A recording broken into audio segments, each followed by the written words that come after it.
We're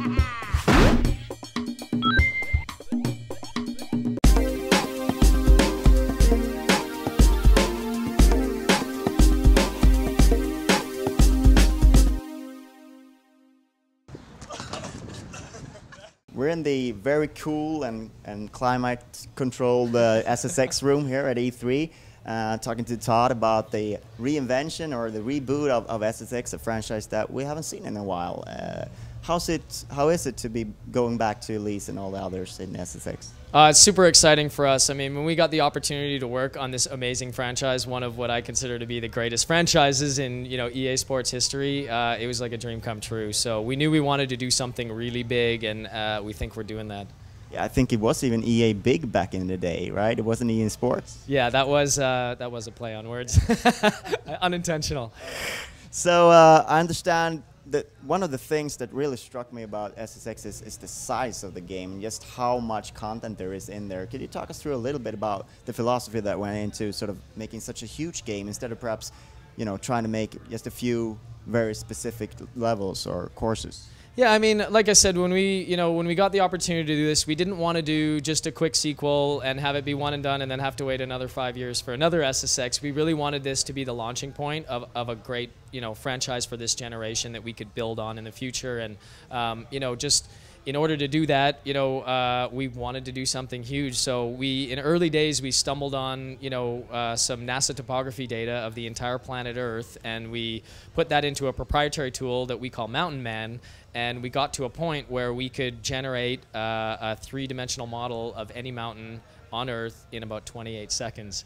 And we kind of thought, wow, the possibilities of that are amazing. Now, what we've learned is that that data is a great starting point from us, and it provides us the base core of the mountain, and it provides us all of the vistas. I mean, you can stand on the summit of Everest and look around and see Lhotse and Makalu over here and see the view from the rooftop of the world, which is amazing. But for us, that's just the starting point. So what it does allow us to do is it lets our artists and our world builders and level designers focus all of their time on making an amazing gameplay experience, which is what matters most to you. So it's kind of a really nice win, best of both worlds, and we're really excited about it.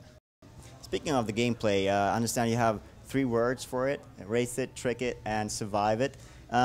I think race it is pretty much self-explanatory, and maybe trick it is as well, but could you talk a little bit about survive it? Sure. Survive it is something new to SSX, and just to be clear, race it and trick it are still huge pillars of this game, and they're there, but survive it is definitely something new that takes SSX into new territory.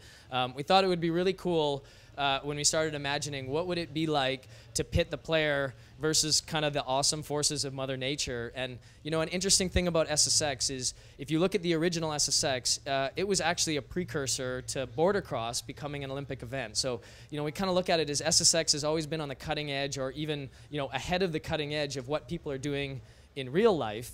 And when we started working on this game today and we looked around at what snowboarders are actually doing in the real world right now, it's insane. I mean, it's crazy. Guys are finding lines and they're wearing wingsuits and parachutes, and they're jumping off cliffs at the end of their lines and opening up wingsuits and flying down. And we just kind of thought, well, we need to be, as a arcade title, we need to be on the cutting edge of that. And if that's what people are doing in real life, we need to take that and then take it up a step. So Deadly Descents are all about that. They're pitting man against mountain, and there's 9 of them: rock, ice, thin air, gravity, snow, etc., etc. And each one of them basically acts like a boss battle in our game. So when you go through campaign mode, you'll compete in some race events in a region, some trick events in a region, and then eventually you earn yourself the right to try to tackle the Deadly Descent, which is a summit drop on the biggest, scariest mountain in the region. And when you beat that, you move on to the next region, and we take you all the way around the globe in similar fashion. And so they're really neat.